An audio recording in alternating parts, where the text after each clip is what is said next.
And Mind Crypto here. I hope we're all having a wonderful day, and I am back. I went out and purchased another computer whilst the other one is in the repair shop. Always great to have a backup when needed, especially because I do videos, but I also have a day job too. So absolutely imperative. The title of the video is, will Quant hit 2,000 or more dollars in the next cycle? That's what we're discussing. But please remember to like, subscribe, hit that notification bell so that you don't miss any further videos. Remembering none of this is financial advice. I'm not a financial advisor, and you should always do your own research and never use this information as a signal to buy or sell. But first and foremost, we look at the crypto bubbles as we normally do. We are down 3 ranks to 49. We have a market cap of $1.2 billion and a 24-hour volume at $15 million with a price of just below that $100 mark at $98.99. We are 0.2% down in the hour, up 0.4% in the day, down 7.3% in the week, but still up 16.9% in the month, which you can't grumble at. Remember, I'm not here for the short term, I'm here for that long term. I will hold this until I see it rocket, and I believe it will do, and so does San. Now, some of you might not know who San is. He's quite prolific on the quant front on crypto Twitter, has a lot to say, and is what I would say an alpha on connecting these dots. I've learnt a lot. So he says here, fam, Quant will reach at least $2,000 this cycle, and he says 100%. And in 2030, it will be top 5. Backbone of, I won't say it, a quadrillion dollar infra, CBDCs, RTGS is inevitable. Last cycle, it was a late bloomer as well. Even dropped 30 plus places. Many friends regretted for being impatient. Then it did.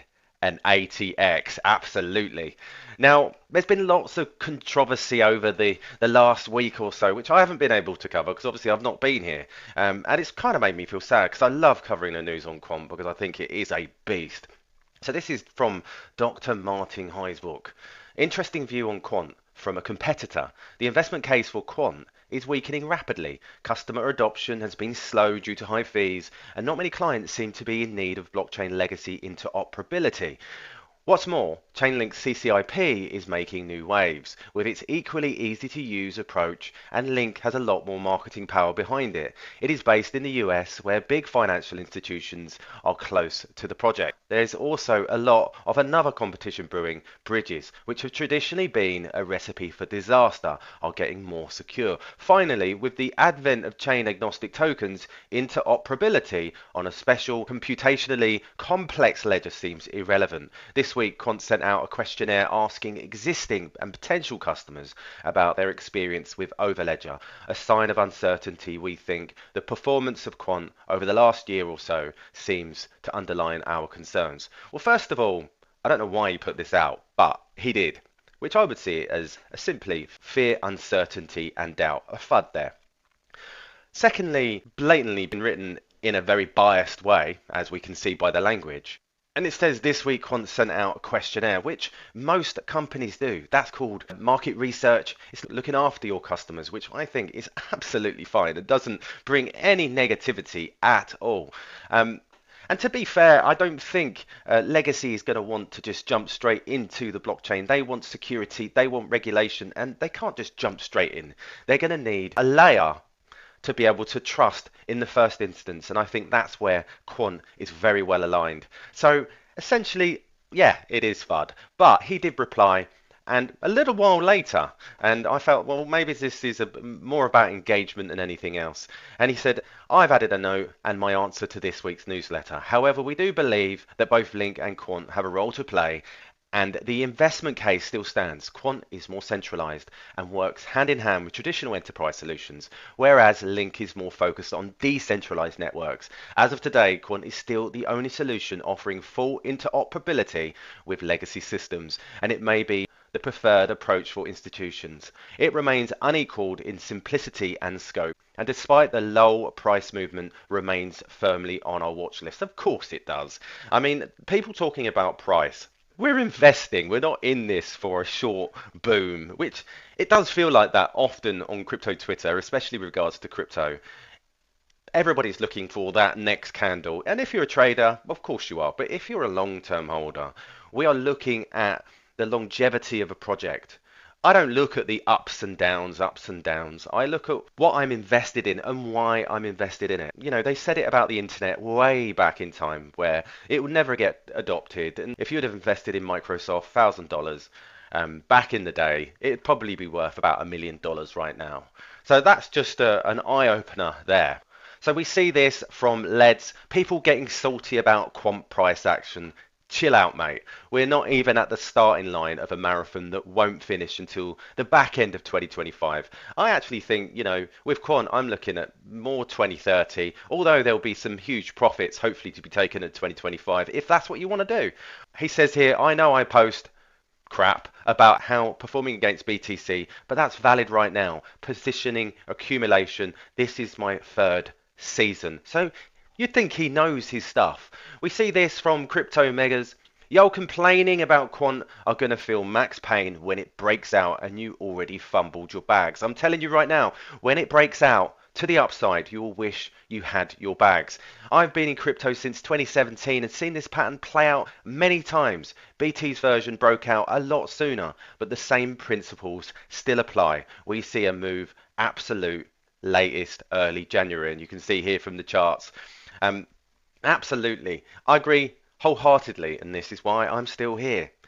And I see this reply to one of my tweets, and I get this a lot. Just people randomly just jumping on my feed just to tell me how they feel, which is absolutely fine. I like the freedom of people being able to do that. I think quant going to struggle this cycle. It's massively underperforming the market now with little reason to use it. And the key point in there, massively underperforming right now. I'm not here just for the now. I look at the future, and this is why people ultimately invest. They see a benefit in the product or service that's been offered, and they feel as though it's going to grow. Yeah, now might not look good, but now is the time to buy. And someone else replies here, yep, not in my portfolio either because of that reason. That don't make sense. It really doesn't. Not in your portfolio when it's cheap, but you'll buy it when it's at its top. Okay, be that man. Now, I go back to this. The Free Anton's tweet, because I think it is so poignant when people sit there saying it's doing nothing. It's already done something. So you see here, quant price chart is one of the most bullish of all alts. Due to quant tech scarcity, the PA is one step ahead of the rest, and you can see the charts below. What quant showcased last year in a deadly bear market, the rest are doing today. You're now supposed to sell quant and chase those green candles, because as you can see here, this here, quant already did it. It's already there. And we can see here on the XDC chart, it's just catching up. It's at the same level. And if we look back at quant, we can see the same level. And we can see this here again on this chart, exactly the same level. So I'm not bothered. I see quant is ahead of the game. And everybody else is having their pumps to those levels when we'll see quant start hitting some nice levels at some point. Remembering none of this is financial advice. I'm not a financial advisor. You should always do your own research. And just to top it off, I see this today from the Bitcoin therapist. Jack Mallers explains on national television why the US government will be forced to print trillions of dollars over the next 2 years. And he says, it's over, man. Bitcoin is going to the move. What do you see? What's the future, the near term and the longer term future that you envision for Bitcoin? Oh my gosh.